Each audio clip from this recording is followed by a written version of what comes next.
Bismillahirrahmanirrahim. Assalamualaikum warahmatullahi wabarakatuh.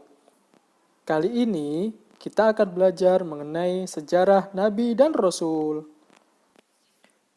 Yuk kita belajar kisah Nabi Ismail alaihissalam.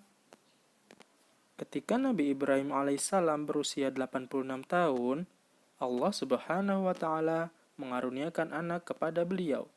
Bayi itu seorang laki-laki diberi nama Ismail. Ismail alaihissalam lahir dari rahim Hajar. Setelah Ismail alaihissalam lahir, Nabi Ibrahim alaihissalam membawanya dan ibunya ke kota Mekah. Ketika itu, Mekah hanyalah sebuah lembah tandus yang gersang dengan cuaca yang sangat panas. Beliau membawa Ismail alaihissalam beserta ibunya ke sana karena perintah Allah subhanahu wa ta'ala. Setelah Nabi Ibrahim alaihissalam beserta anak dan istrinya sampai di Mekah, Nabi Ibrahim alaihissalam menempatkan Hajar dan Ismail alaihissalam di tempat yang sekarang telah menjadi Ka'bah. Kemudian, Nabi Ibrahim alaihissalam memberikan perbekalan dan makanan untuk anak dan istrinya. Lalu, Allah subhanahu wa ta'ala memerintahkan Nabi Ibrahim alaihissalam untuk meninggalkan Hajar dan Ismail alaihissalam di lembah yang gersang itu.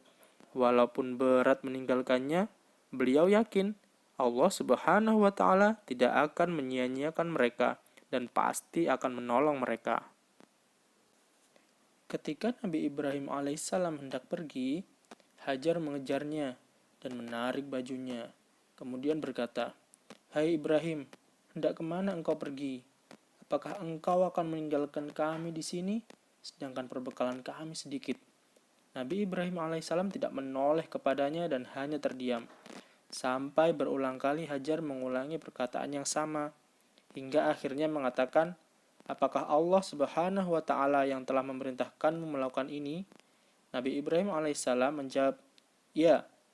Dengan penuh ikhlas, Hajar mengatakan, "Kalau begitu, Allah subhanahu wa ta'ala tidak akan menyia-nyiakan kami." Pergilah Nabi Ibrahim alaihissalam meninggalkan Ismail alaihissalam dan Hajar di lembah Mekah. Walaupun sangat sedih, Nabi Ibrahim alaihissalam tidak ragu untuk menjalankan perintah Allah subhanahu wa ta'ala yang pasti akan mendatangkan kebaikan.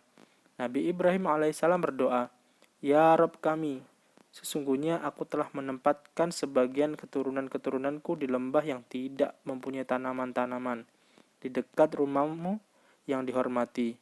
Ya Rabb kami, yang demikian itu agar mereka mendirikan sholat, maka jadikanlah hati sebagian manusia cenderung kepada mereka, dan berilah rizki kepada mereka dari buah-buahan, mudah-mudahan mereka bersyukur." Setelah beberapa waktu, Hajar kehabisan bekal. Hajar pun kehausan, sementara air tidak ada.